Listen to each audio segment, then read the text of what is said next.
kami juga berterima kasih kepada Ibu CGP karena bersedia berbagi kepada kami. Ya, mudah-mudahan Ibu lancar dalam menjalani proses, membuat tugas, dan nanti dinyatakan lulus sebagai guru penggerak di sekolah ini. Karena sekolah kita belum ada satupun guru penggerak, alhamdulillah sudah ada yang mewakili. Baiklah, untuk biar lebih kegiatan ini selesai karena kita punya kesibukan yang lain, kami persilakan kepada Ibu untuk menyampaikan materi pada kita semua.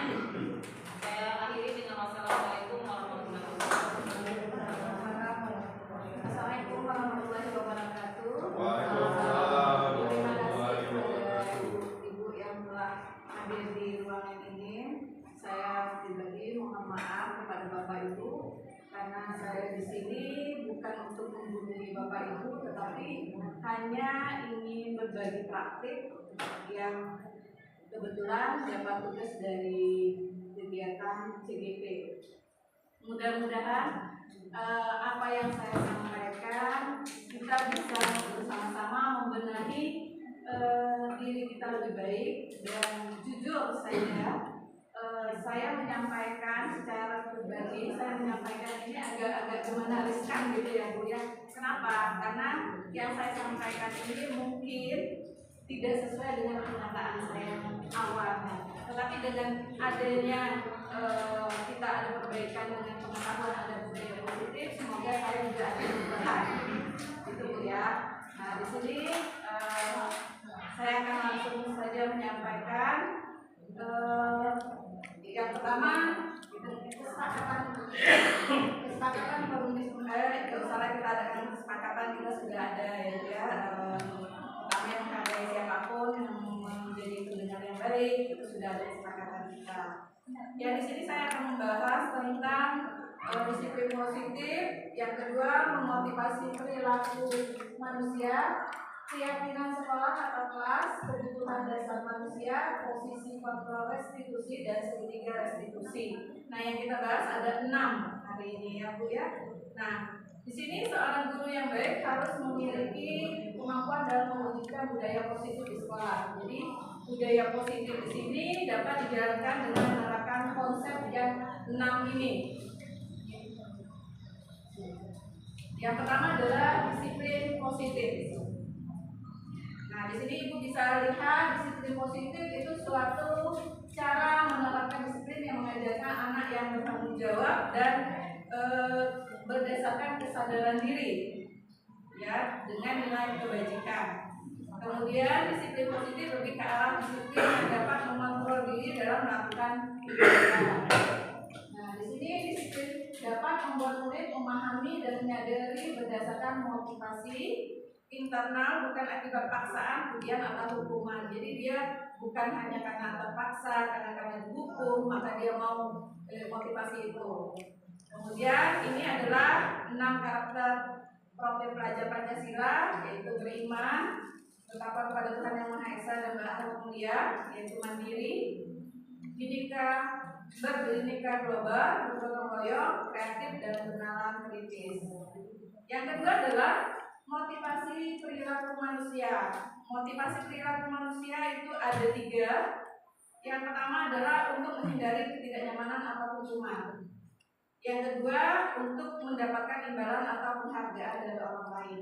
Dan yang ketiga untuk menjadi orang yang mereka inginkan dan menghargai diri sendiri dengan nilai-nilai yang mereka percayai. Jadi di sini motivasi perilaku manusia ini yang pertama, contohnya adalah siswa datang ke sekolah itu kenapa? Yang pertama, mungkin takut dengan gurunya, bisa dia rajin datang ke sekolah karena takut dengan gurunya, karena kalau sering terlambat akan dihukum.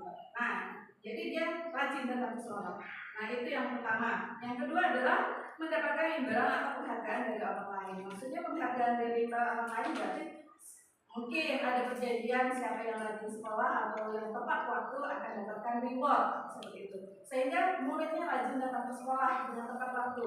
Nah itu yang kedua. Tetapi yang lebih baiknya adalah seharusnya siswa itu motivasi perilaku manusianya itu seharusnya yang ketiga, yaitu untuk menjadi orang yang mereka inginkan dan menghargai diri sendiri. Kenapa dia mau datang ke sekolah? Datang ke sekolah berarti saya motivasi saya ingin belajar. Belajar nanti saya nanti akan menjadi ini supaya saya menjadi orang yang berilmu. Nanti saya mau jadi cita-cita saya seperti ini. Itu motivasinya. Bukan karena takut dihukum, karena takut bisa mendapat reward gitu ya. Nah itu yang memotivasi perilaku manusia. Kemudian adalah yang selanjutnya keyakinan sekolah. Keyakinan sekolah itu perannya mewujudkan terbentuknya keyakinan sekolah atau kelas dengan adanya kesepakatan antara guru dan murid. Mungkin antara kita semua mungkin apa sih perbedaannya keyakinan sama kesepakatan?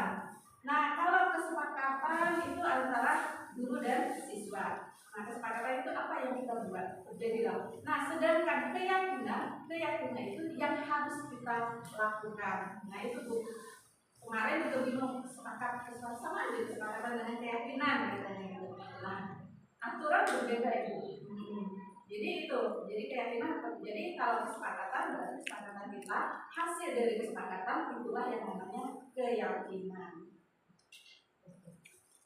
Nih, keyakinan sekolah atau kelas berupa pernyataan universal yang mudah diingat dan dipahami dan harus diterapkan di lingkungan sekolah. Ini saya contoh keyakinan sekolah atau kelas saya buat adalah yang pertama datang tepat waktu. Kenapa? Yang sendiri yang mencari solusi. Itulah yang sebagai manajer. Muncul kesadaran dia. Iya, itu dari kesadaran dia. Jadi dia mencari solusi sendiri, Bu. Jangan kita yang mencarikan solusi. Dan kalau dia dari hati dia sendiri menyadari, berarti dia tidak melakukan lagi sampai sekarang. Nah, itulah yang kira-kira yang saya tahu. Kadang-kadang Bu kalau jadi manajer ini ada anak tidak ada, kadang kita sampaikan ada, tapi kan tidak boleh menyampaikan kita yang kasih solusi. Iya. Kadang kita kasih solusi pun jangan nak ya bangunnya lambat lagi. Ada sekolah ini yang susah terkadang kita dibuka hasil yang dia sendiri yang sadar itu susah. Iya, itulah untuk menimbulkan kesadaran murid itu susah. Apalagi kan harus mencari solusi sendiri, gitu memang susah. Nah, kita belajar lah beberapa ya. Kalau bisa kita di manajer gitu. Tapi nggak apa-apa kita sebagai teman atau sebagai pemantau juga nggak apa-apa, Bu. Sudah sukses lah kita. Dan ya tidak mesti kita harus ke manajer. Kalau manajer itu sudah terlalu tinggi rasanya gitu. Kesabaran guru itu gimana? Saya itu juga merasakan seperti itu. Apalagi guru BK, wakil kesiswaan, itu tantangannya sangat besar kalau untuk menjadi manajer. Nah, ya kan Pak ya, Ibu ya, mungkin merasa berat. Sepertinya sulit Bu kalau yang sering kami hadapi ya, mau metode apapun permasalahan itu akan berulang-ulang, mau metode teman, pemantau, mungkin sampai ke level manajer. Jadi satu permasalahan yang akan di sekolah kita adalah anak terlambat sekolah, terutama di sebelah popok. Nah itu solusinya mau solusi bagaimana ya tidak ketemu solusinya mau level apapun. Yang kedua kecuali kita lambat dengan sekolah jam 8 atau jam 9 mungkin bisa kita macet. Yang kedua yang mungkin sulit juga kita terapkan mau level apapun itu adalah siswa terlambat sekolah karena dia main HP sampai jam 2 malam. Sementara di rumah tidak ada keluarganya satupun yang mengontrol dia, membangunkannya, mengingatkannya. Kita tanya ke dia solusi apa ya kira-kira nak untuk kamu nih. Besok itu lagi lah Bu, akan ketemu solusi karena HP itu membawa merusak sistem saraf pada otak, dia akan memunculkan kecanduan. Mungkin level manager juga nggak mempan itu. Itu permasalahan memang kita yang di lapangan. Kalau secara teori memang seperti ini. Yang di lapangan ini yang susah. Ya, kami itu selalu timbullah permasalahan memang sendiri seperti itu. Bahkan juga seperti itu. Tetapi kita berusaha, memang kita berusaha yang seperti ini, dah Bu ya. Tetapi realitanya tidak seperti itu. Tapi sedikit-sedikit lah kita. Ya, contohnya mau sampah kan di belakang sudah dikasih tahu. Masih juga sudah Itu Excel apa yang kita pakai? Mau jadi mana? Iya. Aduh gitu. Mau tidak mau menjadi penghukum ya Pak ya. Tetap Bu, ngomong-ngomong dan mempan. Masih tidak menghukum.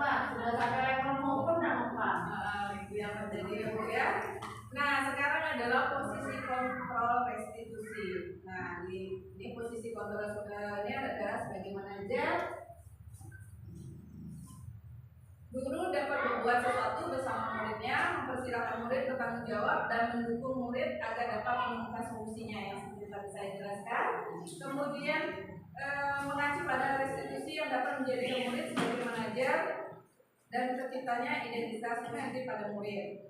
Nah, yang ini adalah segitiga restitusi. Tahapan dalam segitiga restitusi ada yang pertama menstabilkan identitas, yang kedua validasi tindakan yang salah dan menanyakan keyakinannya. Nah, inilah yang kalau kita ingin menjadi manajer itu ada 3 tahapan dalam restitusi, yaitu pertama menstabilkan identitas yaitu dengan cara menanyakan, kemudian kita juga tidak boleh menyalahkan. Kalau kamu membuat salah sekarang karena terlambat, gitu kan? Itu boleh menstabilkan identitas misalnya. Kemudian memvalidasi tindakan yang salah. Nah, yang dilakukan itu kamu itu sebenarnya begini, gitu kan? Sesuai dengan peraturan atau kesepakatan kelas kita tidak boleh ini.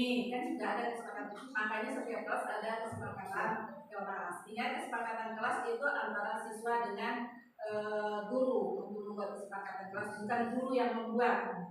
Nah, kalau guru yang membuat itu namanya peraturan, ya Pak Bu ya. Nah, jadi ini ada kesepakatan. Nah, kemudian kalau membuat kesepakatan kelas itu kita sepakati, kemudian ada konsekuensinya kalau melanggar. Nah, itu buat juga kesepakatan. Apa konsekuensinya? Kalau terlambat 5 menit kesepakatannya, kalau terlambat 5 menit berarti konsekuensinya apa?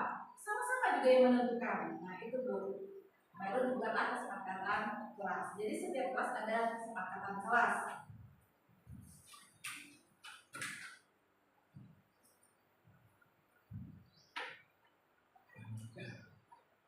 Ini yang sudah saya praktekkan kemarin. Nah, jadi kita seorang guru yang baik seharusnya memiliki kemampuan dalam mewujudkan budaya positif di